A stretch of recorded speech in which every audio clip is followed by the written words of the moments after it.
Hello, my name is Elizabeth Horton Sheff from Connecticut. Over there. Okay. It is my great honor and privilege to introduce someone who has become a living part of my history. Every now and then we are graced to hear someone who can tell it like it is with such clarity that it makes you want to say, Dr. Manny Marable is one of those persons. He is professor of history and political science and the founding director of the Institute for Research in African American Studies at Columbia University in New York City. Born in 1950 in Dayton, Ohio, Dr. Marable was the founding director of Colgate University's Africana and Hispanic Studies program from 1983 to 1986. He was chairman of the Department of Black Studies at Ohio State University from 1987 to 1989. He was also professor of ethnic studies, history, and political science at the University of Colorado at Boulder from 1989 to 1993. Dr. Marable is a distinguished public author, and his books include Black Leadership, How Capitalism Underdeveloped Black America, No Easy Victories, an anthology of Black radicalism from 1996 to the present, just to name a few. Personally, Dr. Marable came to Connecticut during my campaign and actually campaigned for me. So I am honored to see him here again, honored by his presence, and honored to have you hear what I heard that day he came to support me. Ladies and gentlemen, Dr. Manny Marable. Yeah.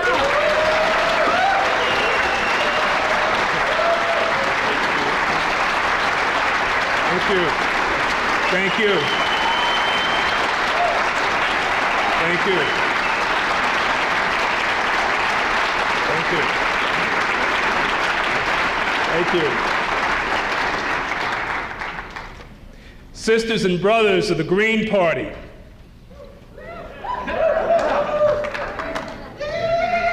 the great political challenge for the 21st century is the construction of a culture of human rights in the United States. The construction of a civil society that preserves individual rights but also protects those who are the most vulnerable: children, seniors, the poor, and the unemployed. The construction of a humane society that defends both the principles of freedom and equality. A just society that seeks the realization of human fairness and the dismantling of social institutions and policies that perpetuate discrimination and oppression based on race or gender or sexual orientation or physical disability or immigrant status. The Green Party can help to facilitate a national conversation moving us toward a culture of human rights, but only if we have the courage of our convictions, and only if we are willing to speak truth to power. And so today, my sisters and brothers, let us speak truth to power.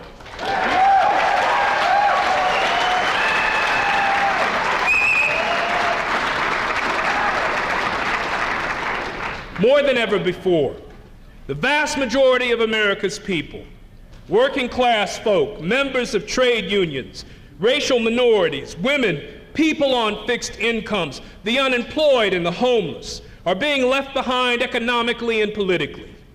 We must redefine America's democratic project to make certain that the whole spectrum of cultures, classes, and communities, groups classified or identified by gender, race, or sexual orientation, that we all have a voice, that we all have a place at the national table.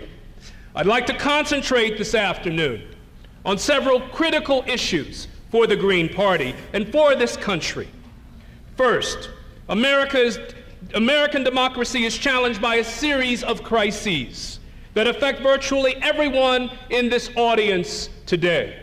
They are the crisis of racial inequality or structural racism, the crisis of economic inequality, the rapidly growing stratification or division between the wealthy versus the rest of us, and the rapid expansion of the working poor, people who have low-paying jobs or who are struggling just to survive.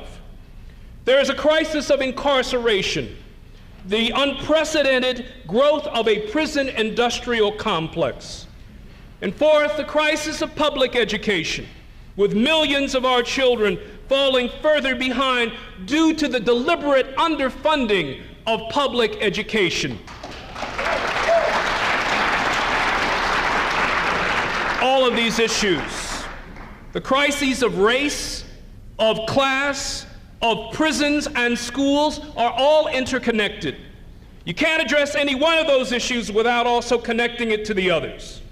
In other words, there's no solution. There is no way to stem the growing numbers of poor people who end up in prison unless we also talk about what's happening in the dismantling of public education. You can't have a racially fair or just society when you're building 100 new prison cells a day in the United States. The task of the Green Party, the task of progressive folk, the task of the struggle for popular democracy in America is for us to make the connections in order for us to pull down the pillars of oppression. Second, I want to talk this afternoon about the positive steps that we can take toward transforming this society. Now, conservatives in both of the major corporate-dominated parties, the Democrats and Republicans, they will tell the American people that the crises that I've just outlined are caused simply by a lack of morality. I'm going to argue this afternoon that values are indeed important, that principles do matter in the articulation of politics. But what values do we uphold? What principles do we fight for and share? Whose side are we on in the crises that I've just outlined in American democracy? Should we learn more from those at the top of the society, or should we study and listen to those who are at the bottom of society? In the words of the great civil rights activist and theorist Ella Baker, what we need in this country is not leader-centered groups. We need group-centered leaders. What we need in this country is not democracy from the top down, it's democracy from the bottom up. And finally, there is a matter of vision. Without a vision, the people perish. How do we construct a common language? How do we create a common vision of humanity that can redefine the boundaries of political possibility? What does the Green Party bring to the long and difficult struggle to make and expand and enrich our understanding of democracy? What is the nature of the political struggle which the American people are facing as we stand at the beginning of the 21st century? The central issue that defines American society and politics for our time is the conflict between what could be termed the public versus the private. Can the people utilize the government as a means of addressing our basic social, economic, educational, environmental problems, or should we emphasize solely market-based initiatives, the corporate sector, to resolve issues like unemployment or poverty or education or housing? Nearly every significant policy debate in the United States in the last 20 years has really boiled down to one single question: should the people's interests or should the corporate interests be most important in our nation? That's the debate we have to raise in this country. The list of the struggle between the people's interests versus the corporate interests is virtually endless. In health care, President Clinton's 1994 proposal for managed health care tried to combine limited government mandates with privately run health provider corporations. So instead of pushing vigorously for the single-payer, comprehensive national health care system that millions of Americans desperately want and need, Clinton capitulated to private sector interests, and the whole thing failed.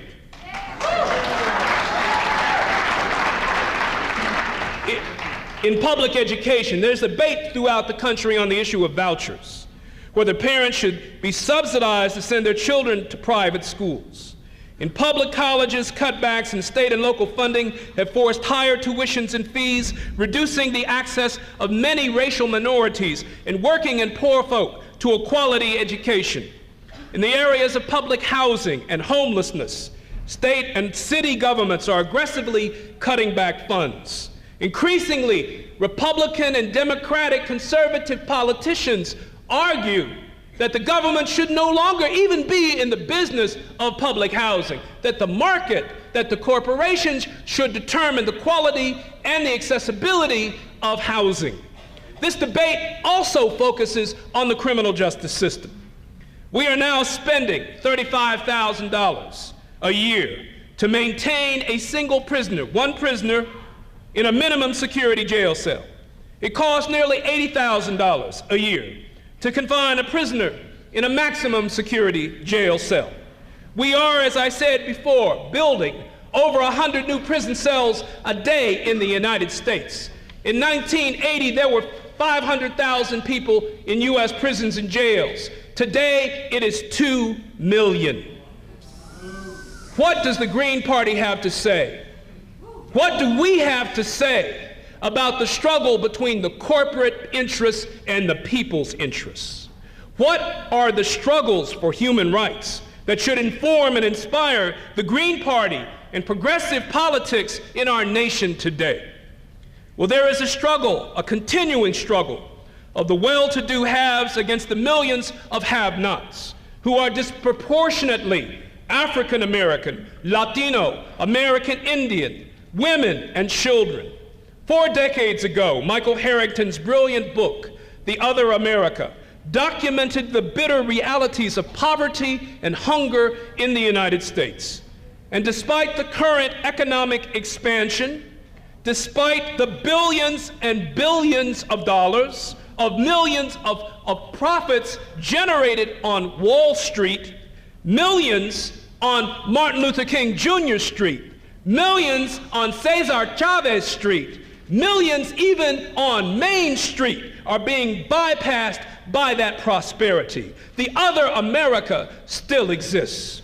Where is that other America? America's working people are largely today divided into 2 groups. One upper tier that receives salaries that can only barely support a family, and a second tier that can be described as the working poor. These are full-time workers or people actively seeking work who nevertheless are trapped near poverty. It is that group, more than any other, that was most seriously threatened by the reactionary politics of the Welfare Act of 1996. It is that struggling working families that were targeted for virtual destruction by the Republicans' contract on America. The working poor remain largely hidden in this country, obscured from the light of an honest analysis by racist and sexist stereotypes about who is poor and who is unemployed and who is in public housing. The Green Party has to speak truth to power about the connection between race and gender and class and poverty in this country. In truth, the majority of American workers who earn more than the minimum wage but less than $30,000 a year are not black, they are not Latino, they are white. Most poor children live in working families. In fact, only 1/3 of all poor children live in families depending solely on public assistance. Always keep in mind that millions of Americans who live in public housing and millions of Americans who depend on food stamps are not African American, they are not Latino, they are white. My point is that we fall into a dangerous trap when we racialize poverty. My point is that progressives often fail to make the point that ultimately hunger is colorblind, and that in a racist society, because of racism, that poverty and unemployment are handed out in a racialized way. But for us to transcend the politics of division, we have to find the common ground.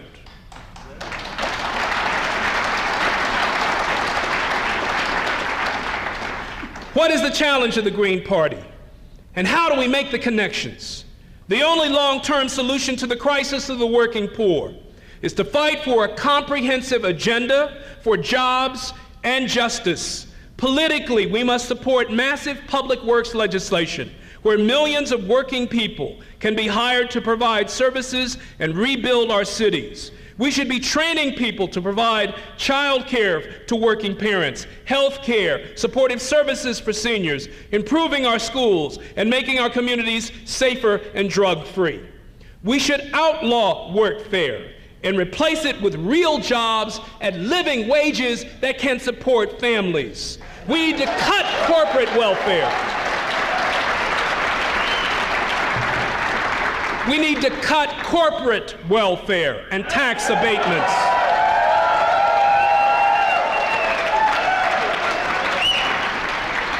The Green Party's support for economic justice, for community-based economics, and against the exploitation of labor move us in the right direction. But as long as trade unionists, working poor, people on public assistance are forced to compete against each other, nothing will ever change.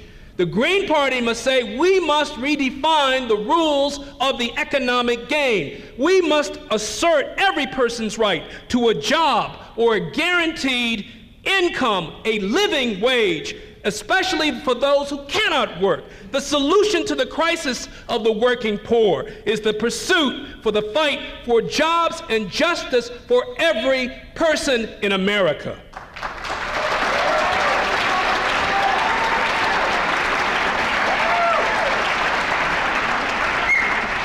The crisis of race and class that we see in the United States gets played out in part because of the growing economic stratification in this country.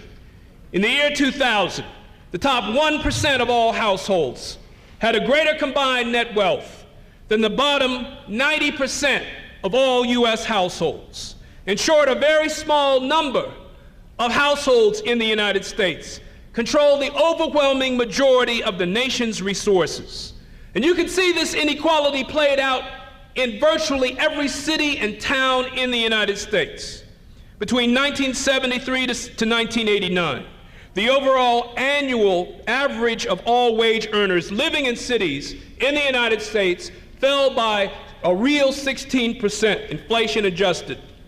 In Manhattan, where I live, the poorest 1/5 of the population in 1990 earned an average annual income of $5,237. The richest 1/5 earned an average income of $110,100 annually. In individual neighborhoods, less than 10 city blocks apart, the vast income gap between affluence and poverty can only be described as obscene. In East Harlem, in a Puerto Rican and a Latino neighborhood, the average annual family income in 1990 in one census tract was $6,019. 20 blocks away on the Upper East Side of Manhattan, in one census tract, the average income for affluent families in 1990 was $301,000. In other words, for every dollar that an affluent household in Manhattan has, the poor have 2 cents. These grim statistics reflect a draconian yet strategic decision made by America's corporate and political elite to redirect billions of dollars away from human needs spending, from health care, from public transportation, for job training programs, from public housing, toward the construction of a prison industrial complex that is today in our country destroying millions of people's lives. The clearest way for us to show this and to document this is pointing to the contradiction between incarceration versus education. A recent study produced by the Correctional Association of New York and the Washington, D.C.-based Justice Policy Institute illustrates that in New York State, hundreds of millions of dollars have been stolen from the public university budget and reallocated toward prison construction. The report states that since fiscal year 1988 to fiscal year 1998, New York's public universities saw their operating budgets plummet by 29%, while funding for prisons rose 76%. In actual dollars, there has been nearly a one-to-one trade-off, with the Department of Corrections in New York State receiving $761 million increase during that 10-year period, while state funding for New York City and state university systems declined by $615 million. The basic impact on Black and Latino young women and men in New York State is that it is simultaneously much more easy to go to prison and much more difficult to attend college. There are more Blacks, 34,800. There are more Latinos, 22,400, locked up in prison than there are attending the State University of New York. Since 1989, there have been more African Americans entering the prison system in the state of New York for drug offenses each year than there were graduating from the State University of New York with undergraduate, master's, and doctoral degrees combined.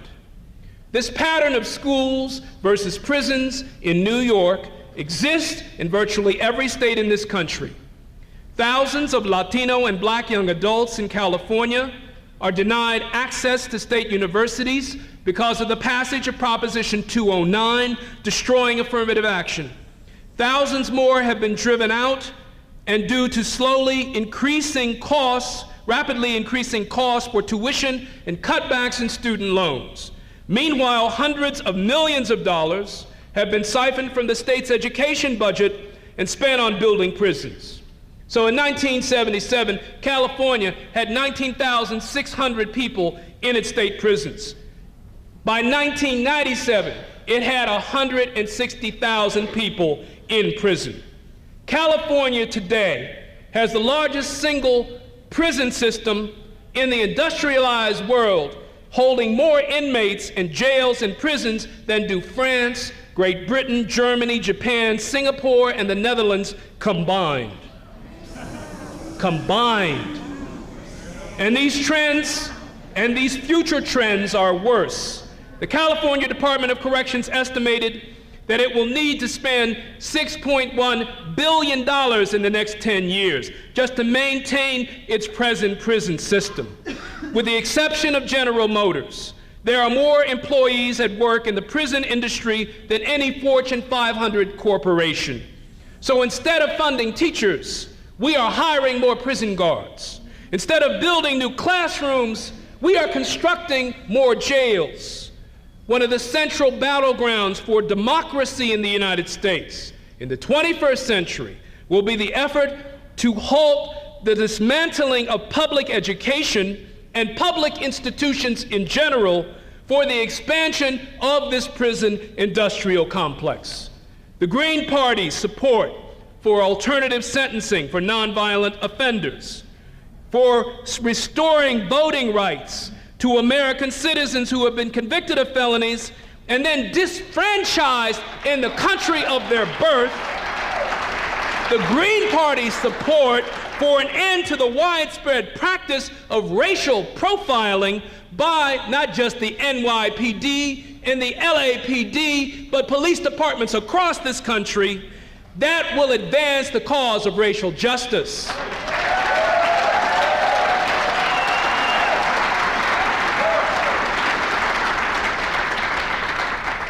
In electoral politics, the Green Party and other progressives must again make the connections by understanding why it is that the vast majority of Americans have such little faith or credibility in the American political process. People ask, why don't Americans vote? The simple answer is that the politicians we have to choose from seem completely disconnected from the real concerns and problems of our daily lives. Can anyone really imagine, can anyone really conceive of Al Gore in the waiting room of a public hospital with a sick child? Can anyone really imagine George W. Bush paying for his groceries with food stamps or living in public housing? We'd like him there. We would like him there, but we can't imagine that right now.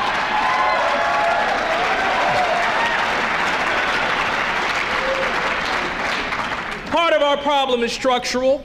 We have a winner-take-all electoral system with single-member congressional districts, and that means that the substantial minorities, up to 40% of a district's voters, have no voice to represent them in government.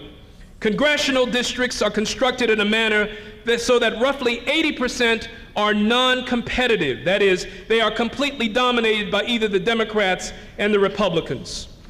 The Green Party's position on this should be clear.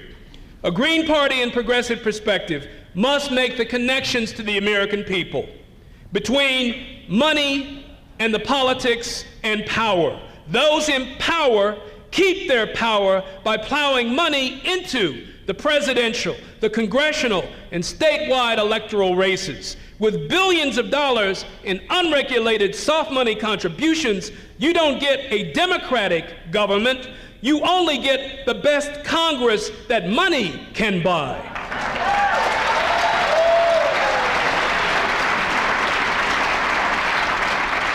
Our entire political system is held hostage to corporate power.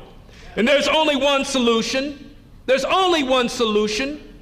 Build a mass democratic movement to drive big money out of the electoral process once and for all.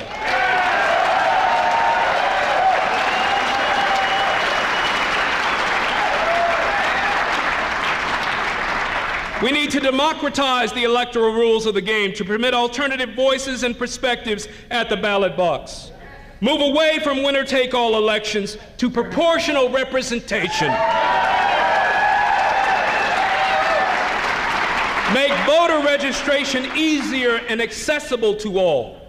The Green Party's vision of bottom-up democracy represents a real break from the top-down, corporate-dominated politics of the Republicans and the Democrats. The Green Party stand for an open government, opposing efforts to restrict access to public information. It stands in favor of free broadcast time for qualified candidates. Its advocacy of campaign finance reform offers a bold, common-sense alternative for a democratic America.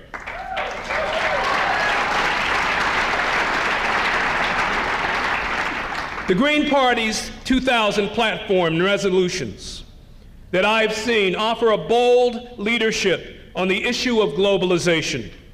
They support equitable, democratic, ecologically sustainable economics rather than corporate capitalism. It sensibly opposes nuclear power and the commodification of nature. It calls for democratically based mechanisms to deal with biotechnology while preserving biodiversity, indigenous rights, and food safety. But to win this fight, to win the fight around issues of environmental justice, to win the fight around racial justice, to win the fight against corporate power and for economic justice, means that we must cultivate the capacity to win the minds and the hearts of millions of people in order for us to finally take collective action to achieve our collective interests. Building a successful political alternative to globalized capitalism will take even more than that. It will mean the construction of a new political language and methods of organization to reach constituencies fragmented by gender, class, race, nationality, and language. It will demand that well-meaning white liberals will have to learn from and acknowledge the central roles of people of color in the struggles for democracy in this country.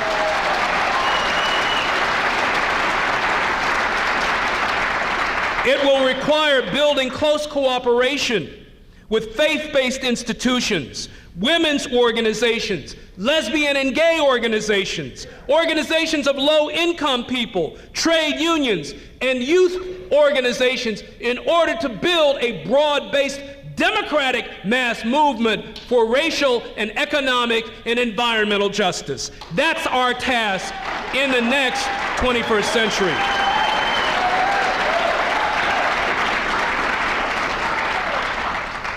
We must fight with a vision and a commitment to racial and social justice.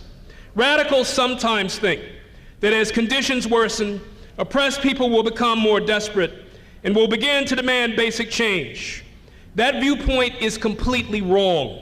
History shows that the capacity for resistance is always enhanced by the winning of small victories. To achieve real change, we must win over those with whom we share common interests, but who do not now believe in what we believe. This should not be considered a matter of political conversion or ideologically coercing people into submission, but by persuading them through our work and activities that meaningful, democratic, progressive change is possible. Small victories do matter. And when combined with a broad but radical social vision, the Green Party has the capacity, the Green Party has the energy, the Green Party clearly has the program to help lead in this struggle for justice.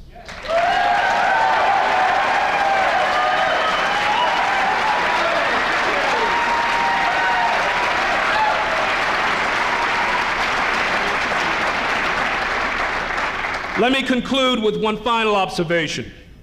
Oppressed people never struggle solely to realize abstract ideas.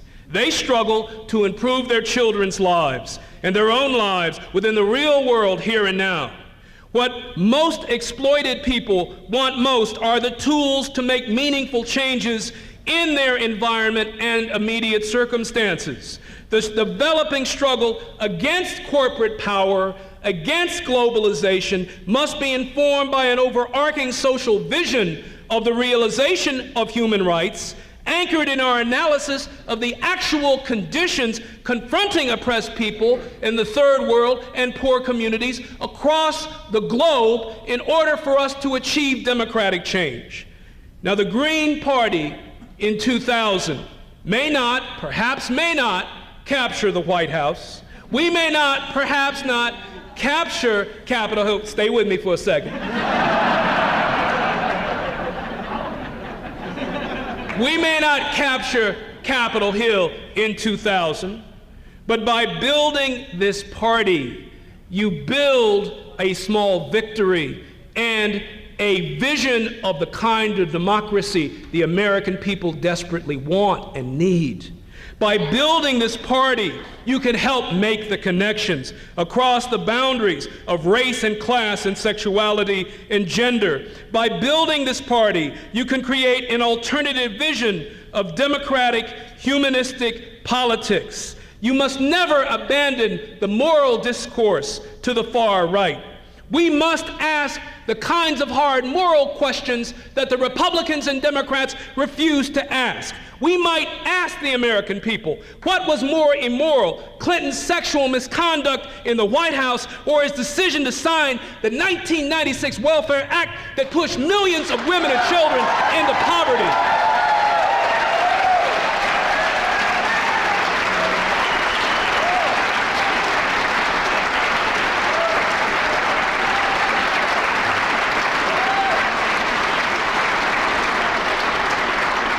I know I've got to end, but I got to ask you one more question. What was more immoral?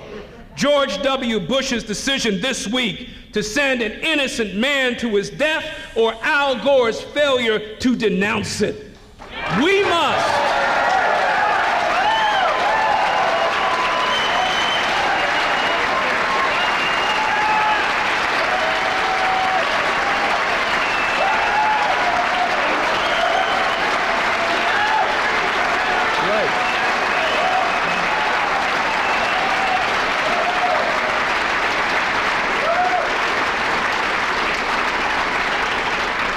I will close with this saying: One of my favorite quotations is from Dr. Martin Luther King Jr. Martin used to say, "The moral arc of the universe is long, but it bends toward justice." The moral arc is long. It's very, very long, but it bends toward justice. How does the Green Party, how do progressives in this country, how do progressive folk who are struggling for freedom and democracy and racial and social justice throughout the world, how do we bend that moral arc of the universe toward justice? We bend it toward justice by celebrating our passionate discontent with the way things are. Contented people rarely want things to change too much. If you want to find out how do we bend the moral arc of the universe toward justice, we should never wallow in the mainstream. We need to stand at the edge. We need to stand at the boundaries. We need to learn from those who have little or nothing to lose. We need to understand and feel the anxiety of 44 million Americans today who lack any medical insurance. We need to spend time working in a homeless shelter. We need to walk a picket line with trade unionists. To bend the moral arc of the universe toward justice means to be passionate in our discontent with the way things are. It is to challenge conformity. It is to push the boundaries of the way things are to the way things should be. The Green Party can push the boundaries of the way things are to the way things should be. We can bend the moral arc of the universe toward justice only if we are willing to speak truth to power, only if we're willing to make the connections, and only if we are willing to struggle, because without struggle, there can never be any progress. And as we struggle, and as we have faith, and as we have commitments that transcend the boundaries of division, then we shall create that just society. We can create a new democracy. We can create genuine freedom and equality for all Americans, only if we have a commitment to fight, and we will win. Thank you.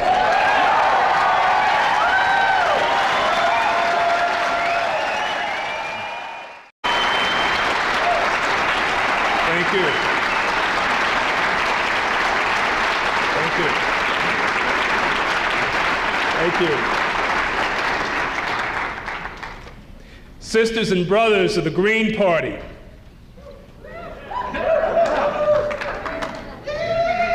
the great political challenge for the 21st century is the construction of a culture of human rights in the United States, the construction of a civil society that preserves individual rights but also protects those who are the most vulnerable: children, seniors, the poor, and the unemployed. The construction of a humane society that defends both the principles of freedom and equality. A just society that seeks the realization of human fairness and the dismantling of social institutions and policies that perpetuate discrimination and oppression based on race or gender or sexual orientation or physical disability or immigrant status. The Green Party can help to facilitate a national conversation moving us toward a culture of human rights, but only if we have the courage of our convictions and only if we are willing to speak truth to power. And so today, Capitalism Underdeveloped Black America, No Easy Victories, an anthology of Black radicalism from 1996 to the present, just to name a few. Personally, Dr. Marable came to Connecticut during my campaign and actually campaigned for me, so I am honored to see him here again, honored by his presence, and honored to have you hear what I heard that day he came to support me. Ladies and gentlemen, Dr. Manny Marable. Yeah.